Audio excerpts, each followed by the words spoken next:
invitation and for being able to be part of this. I've learned a lot, and there's a lot to process. I first traveled to Indonesia in 2009 as a Luce Fellow. I was associated with Gajah Mada University in Yogyakarta.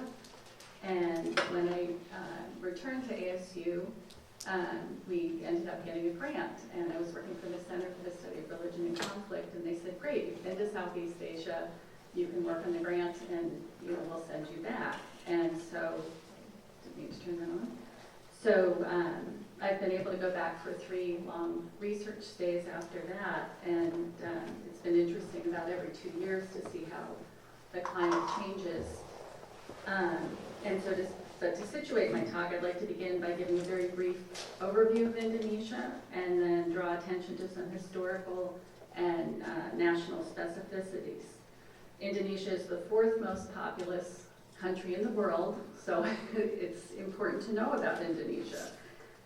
It is an archipelago nation comprised of more than 17,000 islands, 900 of those or more with permanent residents, hundreds of languages, with Bahasa Indonesia adopted as the official language, the standardized Malay.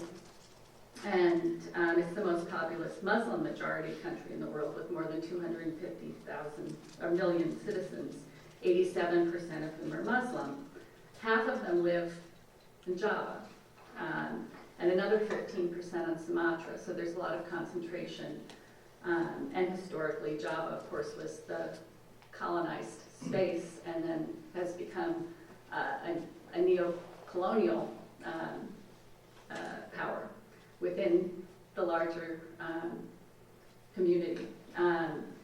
So colonized by the Portuguese, the British, the Dutch, the Spanish very briefly in the 16th and 17th century on a few islands in the Moluccas, occupied by the Japanese during World War II. It's a country of many different peoples, languages, traditions, and encounters, all encompassed by this project of 20th century nation building. It's the country where Ben Anderson conceived his Imagined Communities project, the book emerging, as G. Heer wrote, from the crucible of Indonesian history. And of course he also got himself kicked out of Indonesia and couldn't go back for many years. Scholars analyzing contemporary sectarianism, and I promise I will trouble that term, often reference back to the Padri War of the 19th century as the first contest between Wahhabi and local Islam in Indonesia. And the Padri War took place in West Sumatra and was waged by hardline reformer Tuanko Imam Bonjol and his followers, among them 3 recent Hajis who could not reconcile the local adat or custom of the Minangkabau with Islamic teachings. When was the war again? The Padri. Yeah, when was it? When was the war? Yeah. Late 19th century. Early 19th century, sorry. And so the Minangkabau were for the most part conservative Muslims. They were observant, but they were also matrilineal, and the tensions coalesced around issues of inheritance. In Minangkabau culture, property passes from mother to daughter. It's the largest matrilineal society in the world. And as this challenge from Imam Bonjol and his followers mobilized into a movement, the Padre movement, and then into full armed conflict, it threatened the extant power assemblages among the Minangkabau. And because of this threat, they aligned with the Dutch, with the colonizers, which makes for kind of an interesting counterintuitive alliance. So Imam Boji was Minangkabau, as were his followers, but they were disrupting the local power structures, and so the elite aligned themselves with the Dutch, at least for a period of time, and the war breaks out. So it doesn't last. The Minangkabau decide they would rather throw their lot in with the nationalists, who have, by that point softened their stance somewhat. But they are left with this problem of compliance with Islamic family law. the Minangkabau were sensitive to the criticism that they were not satisfactory Muslims, and one presumes not too anxious to experience a repeat of the violence that was unleashed. They endeavored to comply with the rules of inheritance in Islam while maintaining the customary law that was essential to the maintenance of their social structure. So they developed the concept of high and low inheritance. So high inheritance rules are drawn from adat, their customary law. Property and land are inherited by daughters, is still this way. While low inheritance, what the father earns, is administered through Islamic law. In this way, they maintain their customs, their adat, and now they're compelled, though, to create a narrative about themselves that satisfies their Muslim credibility and their customary law. And here, I'd like to think with Alan Feldman, who wrote so compellingly about formations of violence in his ethnographic work on Northern Ireland during what is euphemistically termed the Troubles. Feldman argues, in a political culture, the self that narrates speaks from a position of having been narrated and edited by others, by political institutions, by concepts of political causality, and possibly by violence. And he continues, the narrator writes himself into an oral history because the narrator has already been written and subjected to powerful inscriptions. And I think this struggling to define oneself, to write oneself, even as, and more likely explicitly because, one is being narrated and edited by others, offers a different conceptual framework to think about what we've been, trying to find a term for. I think this is a different way to look at it. So this is just the briefest of background on the Padre War so that we can have that reference point. And if you're interested, Jeff Hadler has an in-depth article about the Padre War, and he uses a numismatic entry point to think about the way Imam Ojol has been recuperated and is a national hero, a local indigenous, 5,000 rupiah note. This was issued in 2001, so he's a hero now among the Minangkabau as a nationalist. And then in 1942, the Japanese are occupying Indonesia, and Sukarno and Muhammad Hatta first introduced the idea of Pancasila, or the 5 principles. And when the principles were adopted into the Constitution in 1945 as part of the nationalism project for the nascent nation state, the number 1 guiding principle, Pancasila, is listed as belief in one God, Tauhid, followed by just and civilized humanity, Indonesian unity, democracy under the wise guidance of representative consultation, and social justice for all the peoples of Indonesia. Now, this sounds fairly benign, but in fact it's a way to structure power, it's a negotiation. And this was not the original order that Sukarno had in mind, but he's brokering deals and he's creating difference because he's coalescing power. So those who were vying for an Islamic rather than a secular state were unhappy because he pulls the language out at the last minute concerning Sharia and goes forward with it. So Pancasila, under Sukarno, it's taught, the employees working for the state are exposed to Pancasila, it's taught in the schools, but it's more as a light philosophic underpinning of the new country. It's part of the nationalism project. But in '65, when Suharto comes to power, this changes it. There's just a scandal after the murder of the 6 generals. It's blamed on Sukarno, and this is history, you guys know this, but this almost immediately for Suharto, he begins animating and directing violence towards the leftists. And although this is framed as a communist purge, I think it's important, and I think Indonesians are really examining this. These Indonesians were both religious, many of them, and drawn to leftist politics. But the way it gets framed is that they can't occupy both spaces.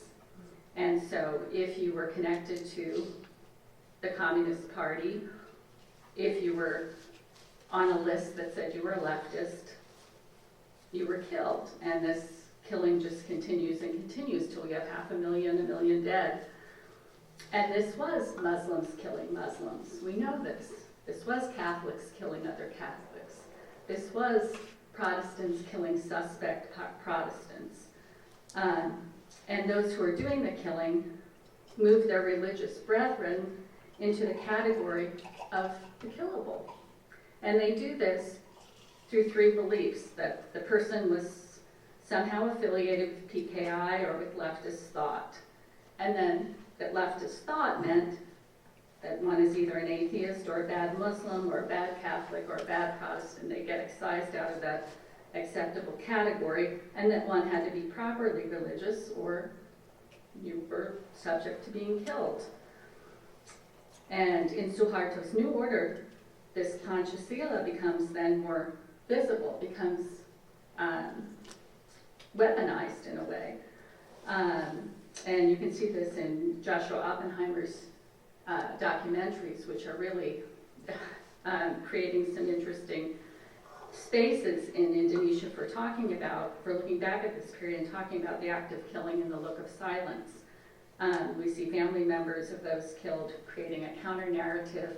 When I was at Gajah Mada last, they actually had a whole session, which I thought was very brave of them, because you're not supposed to really show the film, and it's not something the government wants to talk about, but they did open a session, and I sat in a room with 60 people, and 30 of the people in the room were from families that had participated, that were perpetrators, and the other 30 came from families where they had had loved ones killed. And to be in that space and to hear them finally be able to express the inexpressible. This has been suppressed for so many decades in Indonesia, but the effects are still felt. People are still living with this. I think it's going to be very interesting to see what opens up, and if the government doesn't give people a space to talk about this, I think we're going to see repercussions. People have to go somewhere with some of these feelings. There are people who have lived their whole life under the power structure that was created, because if you came from a family that was associated with the communists, even if you were not killed, you were tainted, and it meant it affected you at school, it meant it affected you in the workplace. There were certain jobs you couldn't do, and so this has had generational implications. And of course, if you're from a family that's been a perpetrator, then there's that residual guilt, or not, or in some cases not. So the Panchasila, of course, has made its way into material culture. You can still find faded concrete markers at the entrance to many villages, but again, that's once Suharto left power, then that's faded.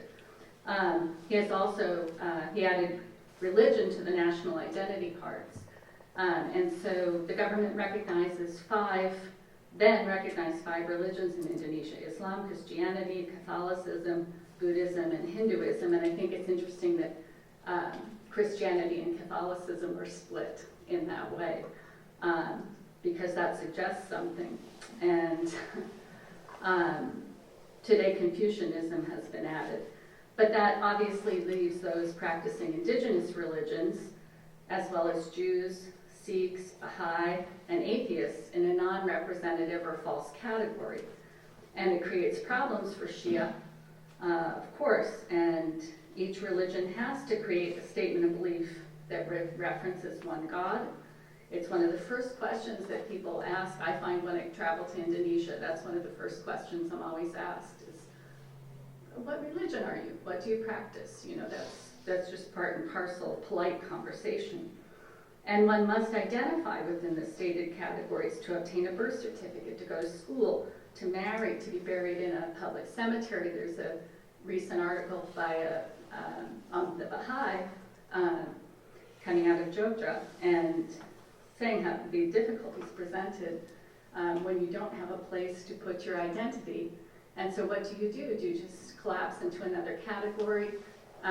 Some Jews in Indonesia will mark age, and they tell themselves, well, I'm marking Hebrew. And that's the way they negotiate it with themselves, because you have to mark it. If you don't mark it, you don't exist. You can't navigate the system. But it creates a problem, as I said, for the Shia as well, because you have to choose that category, right? So you choose Muslim, but then you're being told, but you're not. You're Ahmadiyya, well, but you're not a Muslim. So where do you go? What do you put on your identity card? And so the other thing I wanted to talk about were the two Islamic organizations, the two main large Islamic organizations in Indonesia, and the way that creates divides. The first, Muhammadiyah, is a reformist modernist movement founded in 1912. It has about 29 million members, runs mosques, it runs schools, hospitals, clinics, scouting programs. It becomes your social identity. And they tend to be urban. They issue grave visitation, so you would never find someone who belongs to Muhammadiyya going and putting flowers and doing hal during Ramadan. That's very well understood. No, that belongs to NU. And NU was founded in 1926 in reaction, again, defining itself against, rather than or just organic, it becomes a project of having to say, oh, now I need to define who I am because this group has defined who they are and how things are supposed to be. No, we're different. So NU is this reaction to the modernist movement and to Muhammadiyya. They're traditionalist. They have 40 million members. They're the largest Muslim organization in Indonesia, but I think also in the world. They are rural, kampung oriented, and of course they do the grave visitations. That's part and parcel of who they are. So you have those two groups, and one identified against the other. And then there's also the influential Hadrami diaspora community within Indonesia, and it itself has this wide continuum of iterations, though it derives from the Sufi Biawale Tariqa stream. And our research team has followed two of the sheikhs. We followed Habib Sheikh, and Habib Sheikh is charismatic. He runs Shalawat. He attracts the NU crowd. He just has grown and grown and grown. From 8 years ago when I started to go see him do the Shalawat, you get these, you get small groups, maybe 100, 200 people. Now thousands and thousands of people will show up, and everyone dresses in white. So you have this, visually it's very dramatic. And people stay for hours and hours, and villages that you think you could never find or find your way home from, and the local mosque will provide food. There are often partners within the local communities. The mayor might sponsor it, local businessmen, and so everyone's fed. People stay for hours and hours and hours, and his message is very much one of inclusiveness, tolerance. He is all about enjoying what is right. He's very al-maruf. And then you have, of course, Habib Rizik, who is the intellectual architect from Pembala Islam, of FPI. And he's absolutely on the other end of the spectrum, a very hardliner. They both derive from this same stream, but he's all about forbid what is wrong, al-munkar. And he gives authority, intellectual, spiritual authority to FPI. And FPI I would describe as gangsters. We've spent time, we visited them at their headquarters in Jakarta, And in Indonesia, they're preman, they're gangsters of a sort. They like to go during Ramadan and wield clubs, bamboo, and someone is serving food during the day in Ramadan. They will come in and break up the restaurant. They beat people up. When Irshad Manji was invited to come to Gajah Mada, they made death threats. They came in and intimidated the faculty at the center. And there's a breakdown with the support of the local police because the professor from the center took photographs and he went to the police and said, we've been threatened, we've had, very nasty messages, people have been beaten up, and the police did nothing. And so that is because, in some way, someone further up the chain supports Habib Rizk and supports that kind of behavior. They also, it's sort of soft power. It's dispersed from the source. So anyway, that's interesting. And then in 1998, you have the Banyuwangi murders. So during the months after Suharto leaves power, you have hundreds of people killed in East Java. And this, is another one of these manifestations. These are clerics who are affiliated with NU, the more rural iteration of Islam that you see in Indonesia, in the Kampung, and they were accused of practicing black magic. And it was widely believed this was a politically instigated campaign, again using local soft power to accomplish politically expedient agendas. And this in particular was to destabilize Gustur's presidency and NU political power. When Lady Gaga came to Jakarta, that was another, she ended up canceling, but that was another manifestation. Yes, and Indonesians love Lady Gaga. Many Indonesians love Lady Gaga. And she had a sold-out show in Jakarta, but FPI, really threatened to kill people, and in the end, she pulled out. She said she didn't want people to get hurt. So these are these moral panics or social dramas that I think FPI and groups like them like to create.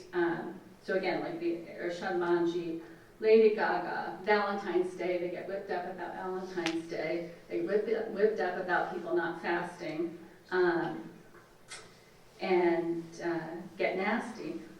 So there, and the reason I wanted to draw attention to that is because there you have two sheikhs who both come out of the same Sufi stream, both Hadrami, but they just couldn't be further apart. So what do we mean so we're going to talk about sectarianism, but those divisions are so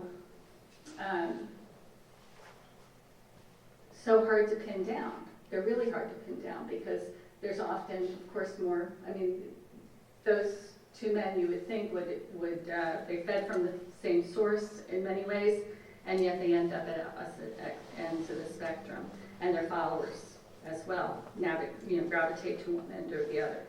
So then in 2012, you have the MUI, the local ulama council of the Indonesian, the main ulama council, issued a fatwa that proclaimed that the Shia were a deviant sect. So this happened, I had been there, and then I left, and I came back, and this had been issued, and there was a lot of signage up, there was a lot of anti-Ahmadiyya. Now it's been softened. Originally it said al-Shia, and then they softened it and said, well, okay, just certain sects, but the Ahmadiyya. And there have been a number of incidents because, of course, this gives permission to people to, mosques, to not allow people to pray even outside the mosques, and also, again, with the civil side of it, it gives the police a license to hem and haw and to say, well, you know, I mean, they'll show up, they'll say things like, well, I was at the location at the very beginning when the incident took place. He said he tried to mediate between the two parties, but the presence of Ahmadiyya has been rejected some years ago in this area, and this isn't really a mosque, this is a house, and that's why it can't be used for Friday prayers. Residents in this neighborhood, you know, have said we don't want Ahmadiyya to pray together there, but they can come to our community mosque, and that would be okay. And when the Ahmadis refuse, the police officer says, well, there's really nothing I can do. You know, I don't want anyone to get hurt, so you should just disperse and just be on your way, right? So I think when we look at the way these social dramas or moral panics resolve, it gives us some hints. I mean, sometimes it's successfully, right? There's a civil society does what it's supposed to do. If the police come in and say, you know, if they will take the side of the minority group, then things resolve successfully, but often they don't. And that creates authority for the groups to continue their behaviors and to escalate the behaviors. So I think I'll leave it there, and thank you.